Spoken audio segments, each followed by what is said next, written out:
Comment avoir des vues sur YouTube rapidement? C'est ce qu'on va voir en état dans cette nouvelle vidéo. Donc je suis aujourd'hui avec Olivier Juprel. Salut Olivier. Salut Maxence. Tu es coach sur YouTube, tu accompagnes les entrepreneurs à doubler leur chiffre d'affaires grâce à YouTube et tu vas nous partager les bonnes pratiques à réaliser quand on souhaite booster son nombre de vues sur cette plateforme. Je te laisse tout nous partager. Il y a pas mal de techniques différentes pour faire des vues sur ces vidéos, mais il y en a une qui a vraiment particulièrement bien fonctionné pour ma chaîne YouTube et c'est ça que je voudrais expliquer et partager avec ta communauté aujourd'hui. C'est une méthode que j'ai appelée la méthode Gainsbourg. Gros cliffhanger que tu viens de nous faire, excellent.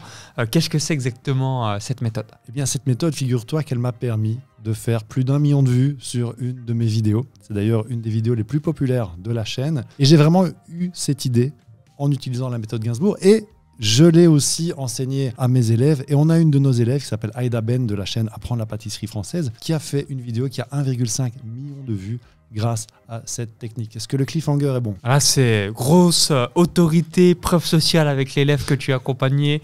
Topissime, je te laisse tout nous dire. Eh bien voilà, cette méthode Gainsbourg, c'est simplement d'aller voir ce que les concurrents font. Donc, quelles sont les chaînes similaires à la vôtre? Faites un peu une liste de 3, 5, peut-être 10 chaînes. Allez voir ce que vos concurrents font, ces chaînes-là. Et surtout, essayez de classer les vidéos que vous regardez par popularité. Donc ça, c'est assez facile à faire. Si je vais sur ta chaîne ici, Maxence, je vais sur Business en ligne et je vais pouvoir cliquer sur l'onglet vidéo et ensuite sur l'onglet populaire et je vois que la vidéo la plus populaire de ta chaîne est comment investir dans l'or. Tu as une deuxième qui s'appelle Bourse. Quel courtier choisir? Et la troisième, c'est faut-il retirer tout son argent des banques? Donc ça parle de cash, là, on peut voir d'investissement plus spécifiquement. Donc si moi j'avais une chaîne sur le business en ligne comme toi, je me dirais, bah, tiens, ça, c'est des bonnes idées de vidéos YouTube parce qu'il y a 200 000 personnes qui regardent, plus de 100 000 personnes qui regardent ces vidéos. Donc finalement, c'est que c'est un sujet qui intéresse. Et c'est vrai que c'est pas toujours évident de trouver des sujets qui intéressent un grand nombre de personnes. Une autre chose que je vais faire aussi, c'est que maintenant que je suis sur l'onglet populaire, je vais descendre tout en bas de ta chaîne. Alors toi, tu as vraiment beaucoup de vidéos, donc je vais pas le faire maintenant en direct, mais qu'est-ce que ça va me permettre de faire? Ça va me permettre de voir quelles sont les vidéos qui n'ont pas du tout fonctionné. Ok, tu vois? absolument. Ouais. Et donc aussi me dire, bah tiens, ça c'est justement pas des bonnes idées de vidéo, quoi. En tout cas, si vous devez retenir le premier conseil d'Olivier qui est excellent, c'est de regarder ce qui est réalisé sur le marché et surtout d'aller voir dans les vidéos les plus populaires pour avoir une tendance. Et après, je dirais le deuxième paramètre par rapport aux vidéos populaires, est-ce qu'elle a été publiée il y a 10 ans, il y a 3 ans, il y a 7 ans, il y a une semaine, puisque si la vidéo est très populaire et en plus, par-dessus, elle a été publiée récemment, donc ce qui signifie qu'elle est vraiment méga ultra populaire. Tu m'enlèves les mots de la bouche, c'est ça que je voulais dire justement, mais je te remercie de l'avoir fait remarquer. Et il y a un plugin, une extension qui marche très bien pour ça, qui s'appelle vidIQ et qui permet de voir le nombre de vues par heure. Parce que c'est vrai que le saint graal absolu, ce serait de trouver la vidéo qui fonctionne bien et qui a été publiée récemment. Le meilleur moyen de le savoir, parce que parfois tu vas voir une vidéo qui a peut-être fait quelques milliers de vues, mais tu ne te rends pas compte du nombre de vues qu'elle fait par heure. Ah, complètement. Tu ne te dis pas que là, si tu reviens dans 3 mois, si elle a 5000 vues, elle sera à 100 000 vues. Exactement. Et donc ce plugin de vidIQ, on mettra le lien dans la description, permet justement de se rendre sur la chaîne et de regarder quelles sont les vidéos qui ont le plus de vues par heure. Et donc ça, c'est encore mieux que les vidéos populaires, parce que ça va vous permettre de voir peut-être une vidéo récente, mais qui carbure à fond. Alors peut-être que quand c'est trop récent, par contre, ça va être la limite aussi. Comme elle vient d'être publiée, c'est normal qu'elle ait beaucoup de vues par heure. Donc je dirais, il faut quand même qu'elle ait quelques jours derrière elle, peut-être même quelques semaines. Mais si après quelques semaines, vous voyez qu'elle a encore énormément de vues par heure, ça veut dire que là, il y a un sujet qui intéresse beaucoup de monde. Donc, deuxième caractéristique à prendre en compte, le nombre de vues par heure et l'outil que vous pouvez utiliser, que nous a mentionné Olivier, vidIQ. Comme ça, et après, si vous mettez une deadline, J+30, donc comme ça, vous savez qu'en un mois, si la vidéo a encore une belle inertie en termes de vues, c'est qu'elle va fonctionner sur le moyen et long terme. Donc ça va être parfait. Quelle est la troisième caractéristique ou la troisième chose que tu souhaites nous partager? Alors peut-être que là, justement, Maxence, ce que tu pourrais me dire, c'est alors finalement, on perd un peu en originalité, toutes les vidéos vont finir par se ressembler. Absolument. Olivier, c'est qu'on va être une énième copie, un énième clone par rapport à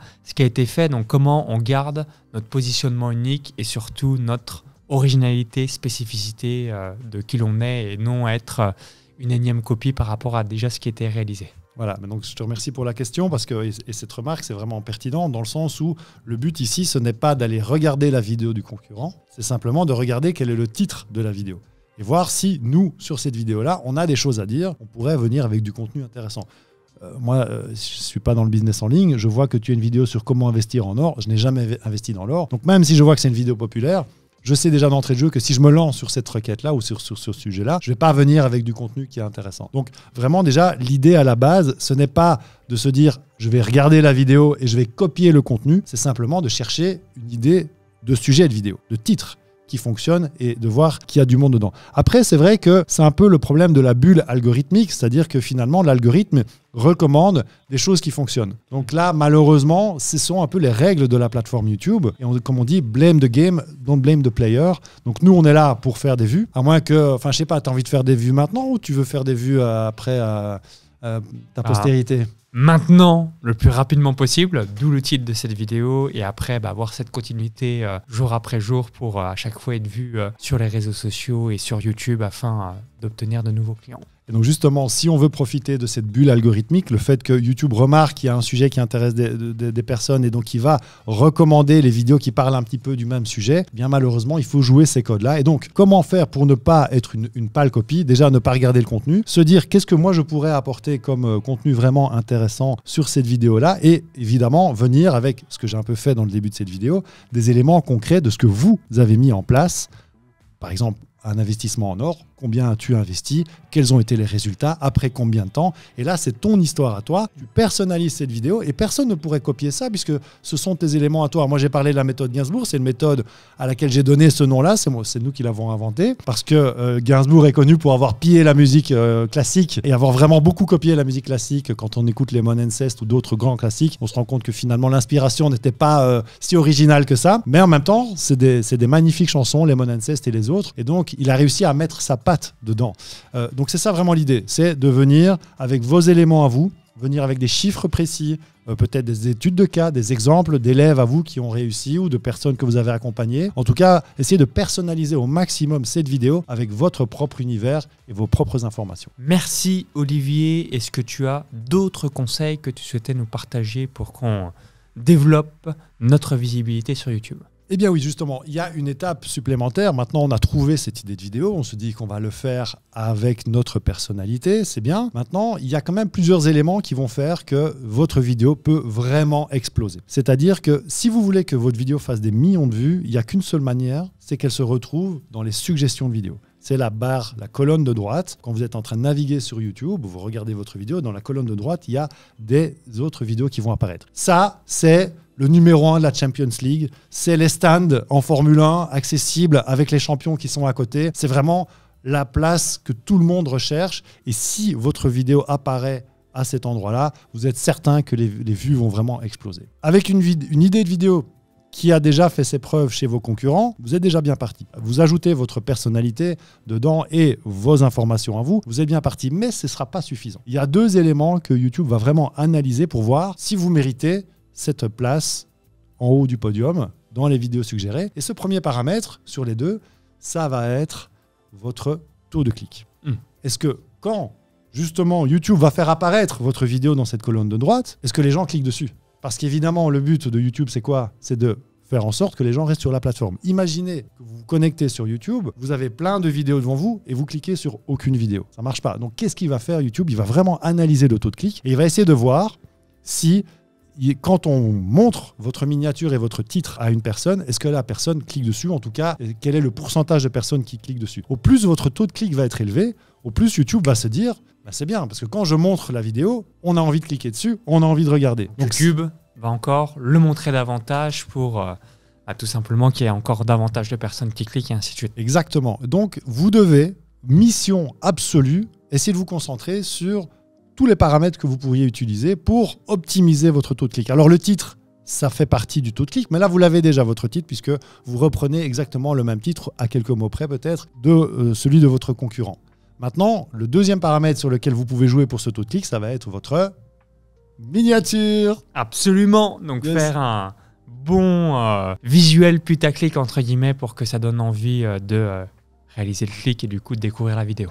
Voilà, c'est ça. Donc, essayez de travailler votre miniature. Il y a des vidéos sur notre chaîne qui expliquent comment créer une miniature qui est vraiment attractive, qui donne envie de cliquer. Alors après, ça dépend un petit peu parce qu'il y a plusieurs théories là-dessus aussi. Si vous écoutez les grands gourous de YouTube, ils vont vous dire que sur une miniature, il faut avoir un visage comme ça, à la MrBeast. On est des super emojis étonné, de partout. Emojis de partout, texte hyper contrasté. C'est vrai. Dans une certaine mesure. Ça dépend de nouveau de ce que vous voulez dégager sur votre chaîne YouTube. Ça va très bien marcher avec des jeunes. Et c'est un peu ça le problème, c'est qu'aujourd'hui, on a remarqué que ces études ont été faites sur YouTube de manière générale et que YouTube est une plateforme sur laquelle il y a beaucoup de jeunes. Donc, quelque part, les statistiques sont tronquées. On a remarqué qu'il y avait un gros taux de clics sur les miniatures avec des visages très YouTubesques, étonnés, etc. Oh, wow, la peur, l'émotion et tout ça. Mais ça marche bien auprès des jeunes, en fait. Si vous, votre audience, c'est certainement ton cas, Maxence, c'est plutôt des entrepreneurs qui ont un business ou qui veulent lancer un business, qui sont déjà un peu plus avancés, on va dire plus de 25 ans, peut-être plus de 30 ans. Est-ce que des miniatures de toi, Maxence, en train de jouer la terreur, ça va leur parler? Je ne suis pas certain. Donc, par rapport à ces miniatures, ne vous sentez pas obligé de jouer les codes de YouTube. Ce n'est pas du tout obligatoire. Pensez vraiment au style que vous voulez dégager parce que vos ondes attirent votre ronde. Donc, le style de vos miniatures va attirer un certain type de personnes. Absolument. Voilà. Donc, c'est vraiment important de vous écouter pour ça et de choisir des miniatures qui vont correspondre à ce que vous voulez dégager. Une autre chose que vous pouvez faire aussi, pour essayer d'avoir un très bon taux de clic, c'est de faire un peu une étude de marché sur ce mot-là, sur ce thème-là, sur ce titre-là. Vous le tapez dans la barre de recherche YouTube et vous regardez un petit peu toutes les vidéos qui sortent sur ce sujet-là. Et vous allez voir que souvent, les miniatures se ressemblent. Vous êtes dans l'univers de Minecraft, c'est toutes des miniatures de Minecraft. Vous êtes dans l'univers des reprises acoustiques, c'est toutes des miniatures d'un groupe qui est en train de répéter dans un garage. Posez-vous la question, mais comment je pourrais faire pour justement sortir du lot et gagner ce clic? Vous êtes dans l'univers des reprises, faites une photo de la miniature de vous en extérieur. Tout le monde est à l'intérieur dans son local de répète et hop, vous êtes en extérieur devant un lac. Directement, ça attire l'attention. Vous êtes dans l'univers de Minecraft, tout le monde se ressemble avec l'univers de Minecraft, vous utilisez des codes couleurs qui sont différents. Donc le fait vraiment d'essayer de vous différencier grâce à votre miniature, ça va vous permettre de gagner ce clic. Et donc justement, faites bien attention à ne pas utiliser un extrait de votre vidéo comme miniature, c'est quelque chose qu'on voit beaucoup. Et faites l'effort en amont de vous poser la question, qu'est-ce que je dois faire avant même d'enregistrer la vidéo pour ce titre-là, essayer de gagner le clic. Ok, donc si on récapitule, lorsque l'on réalise la vidéo, en amont, on fait ce travail de rechercher quel serait le mot-clé ou alors la miniature à réaliser pour donner envie à visionner la vidéo et du coup à voir lorsque l'algorithme YouTube nous met en avant, nous faire découvrir sur une nouvelle audience. On a vu donc ce taux de clic, comment faire pour l'optimiser. Maintenant, le deuxième paramètre qui va faire que YouTube se dit je vais le mettre en avant lui parce que sa vidéo elle cartonne, ça va être la durée moyenne de visionnage. Puisque maintenant, quand on propose votre vidéo, les personnes cliquent dessus. Génial, vous avez un super taux de clic, il va falloir garder les gens sur la vidéo.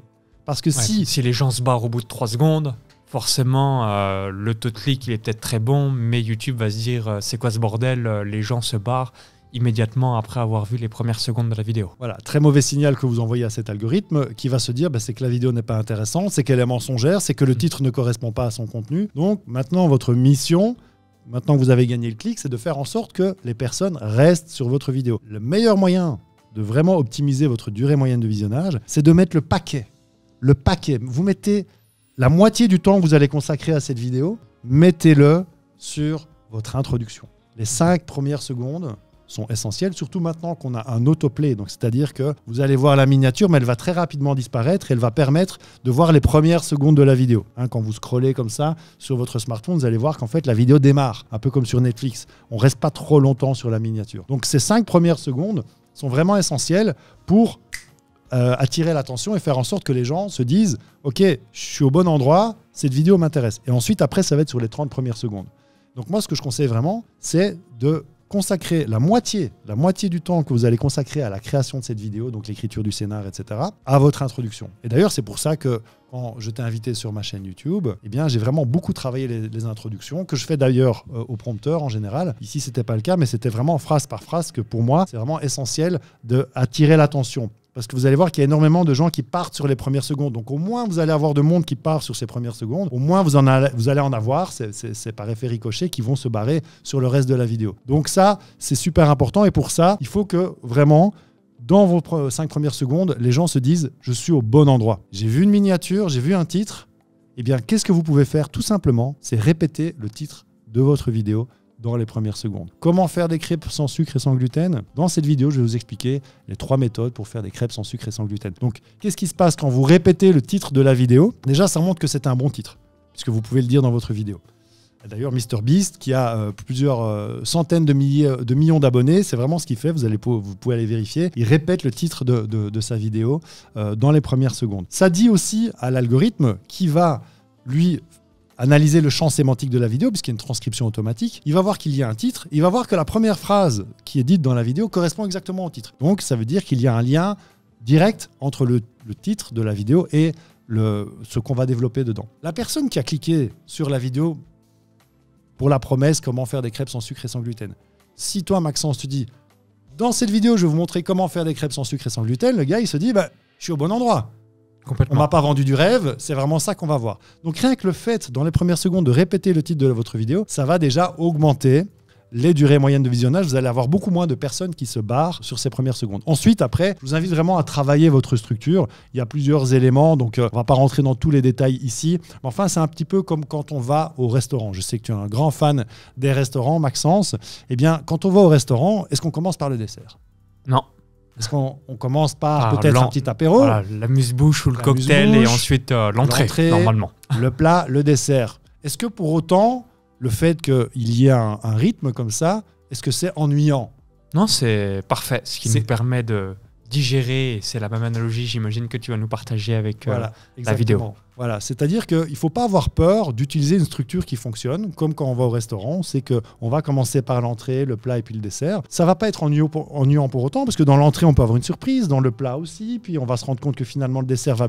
Donc, on peut avoir passer un très bon moment au restaurant, et c'est souvent le cas, malgré le fait qu'on sait déjà ce qui va arriver. Quand on va voir un film au cinéma, un blockbuster, on sait qu'on va avoir des étapes du héros qui va se retrouver au premier problème, puis il va le résoudre, et puis un deuxième problème. On connaît tout ça. On sait qu'il va y avoir un happy end à la fin. Est-ce que pour autant on s'ennuie pendant la séance de cinéma? Non. Et donc, pour votre structure, essayez d'utiliser une structure qui fonctionne. Ça va permettre déjà de rassurer la personne qui regarde la vidéo parce qu'elle va se dire « je sais ce qui va arriver » et ça va être facile à digérer pour elle. Vous pré-mâchez en fait la digestion de votre contenu pour la personne qui regarde. D'accord? Donc, cette intro, super important. Vous répétez la phrase. Si vous pouvez vraiment personnaliser d'entrée de jeu avec des éléments concrets, des preuves que ce que vous êtes en train de partager comme contenu fonctionne. J'ai commencé cette vidéo en vous disant que la méthode Gainsbourg m'a permis de faire 1 million de vues sur ma chaîne YouTube, qu'une de mes élèves a fait 1,5 million de vues sur ma chaîne YouTube. Donc vous voyez que j'utilise les techniques que je partage avec vous aujourd'hui. Ça va aussi donner du concret et ça va personnaliser et montrer que c'est pas une pâle copie, que vous savez de quoi vous parlez et vous avez l'autorité directement. Donc les personnes vont avoir envie de vous écouter. Ensuite, après, une fois que vous avez terminé cette intro, ne commencez pas à vous présenter trop longuement. Ça, c'est vrai que c'est des choses qu'on voit tout le temps. Alors bonjour, je m'appelle Olivier. Donc moi, j'ai commencé, j'étais musicien. Et puis alors après, et on commence à parler de son parcours, etc. Les gens ne sont pas là pour ça. Vous avez fait une promesse. Tenez votre promesse. Rentrez dans le vif du sujet. Essayez de les faire un petit peu rêver sur votre intro. Ensuite, après, vous pouvez à un moment dire... En tout cas, bienvenue sur la chaîne. Je m'appelle Olivier Juprel. Sur cette chaîne, on fait ABC. Si vous êtes nouveau ici, songez à vous abonner. Court. Et ensuite, vous rentrez dans votre contenu. Point 1, point 2, point 3. Avec des appels à action si vous voulez. Songez à vous abonner. Vous l'avez déjà fait. Donc là, ce sera plutôt laisser un pouce bleu. Si vous avez un bonus, vous pouvez renvoyer vers un bonus gratuit. Et ensuite, une conclusion très courte. Ne faites pas des conclusions trop longues. Parce que de nouveau, si vous voulez maximiser la durée moyenne sur vos vidéos, donc faites une conclusion très courte parce qu'en général, on voit que sur les conclusions, quand on commence à dire « merci d'avoir regardé cette vidéo », tout le monde s'est déjà barré en fait. Et donc, sur les 20 secondes qui restent, donc ça va diminuer vos durées moyennes de visionnage. Donc, essayez d'avoir cette structure facile à suivre et percutante. Merci Olivier. Est-ce que tu as encore une recommandation, un conseil, une pépite à nous partager ? On a fait plus ou moins le tour. Il y a un petit dernier truc que je vous conseille de faire, c'est de faire des vidéos plus longues parce que justement, par définition, si vos vidéos sont longues, il faut qu'elles soient bien structurées quand même pour arriver à maintenir l'attention des spectateurs. Mais c'est vraiment aujourd'hui sur YouTube le format phare, le format qui fonctionne le mieux. Les utilisateurs de YouTube sont habitués à consommer des vidéos longues. Donc allez-y. Alors bien sûr, comme je vous ai dit, il faut essayer de faire un maximum pour que le contenu soit intéressant, pour relancer les gens dans votre structure, etc.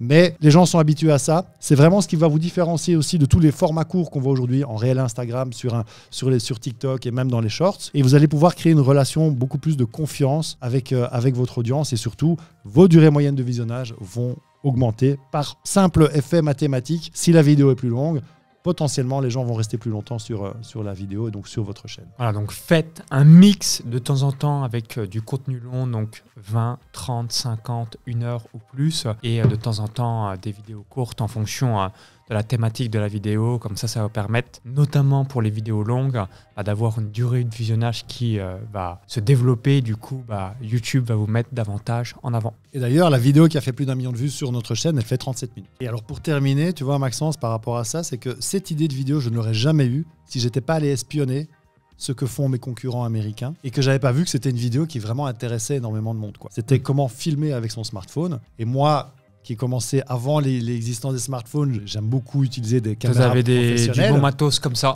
comme on est actuellement, donc tu n'aurais pas fait ce type de vidéo. Et c'est vrai que naturellement, j'avais pas envie de faire une vidéo sur comment faire comment filmer avec son smartphone. Merci. Et je me suis dit, bon, il faut que je fasse.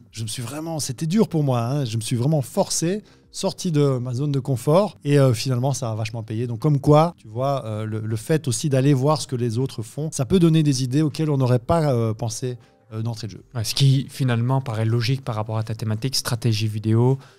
Tu réalises beaucoup de contenu sur ce sujet, donc c'est clairement une requête que j'aurais réalisée en m'intéressant à ce sujet. Donc, ce qui me paraît logique que cette vidéo a buzzé. Merci Olivier. Est-ce que tu as un petit mot de la fin, quelque chose que tu voulais nous partager, ou là tu penses que tu nous as tout donné, en tout cas tu nous as donné de merveilleuses pépites concernant comment faire des vues rapidement sur YouTube. Donc merci une nouvelle fois. Donc si vous avez apprécié la vidéo, cliquez sur le petit bouton like. Merci par avance. Dites-nous dans les commentaires, est-ce que vous avez une chaîne YouTube, et si oui, quelle est la thématique de votre chaîne YouTube. Ce serait intéressant d'avoir un petit peu votre retour d'expérience par rapport à cela. Et je sais que tu as un cadeau pour nous, donc je te laisse nous partager quel cadeau tu as à toutes les personnes qui sont en train de visionner cette vidéo. Et bien justement, pour les personnes qui veulent améliorer les structures de leurs vidéos pour qu'elles soient vraiment percutantes, on a créé un outil qui s'appelle BrainTube et qui permet, grâce à l'intelligence artificielle, d'avoir des scénarios de vidéos YouTube percutants avec tous les éléments que j'ai partagé avec vous, mais encore bien d'autres. Et en plus, ça se fait en un clic. Vous introduisez le nom de votre vidéo YouTube, vous cliquez sur le bouton et automatiquement, vous allez avoir un scénario qui va vous être proposé. Ça s'appelle braintube.ai, c'est l'URL. Le lien est dans la description et vous avez un essai gratuit. Go, go, go sur YouTube et faites exploser vos vues directement sur votre chaîne. À bientôt, bye bye. Salut!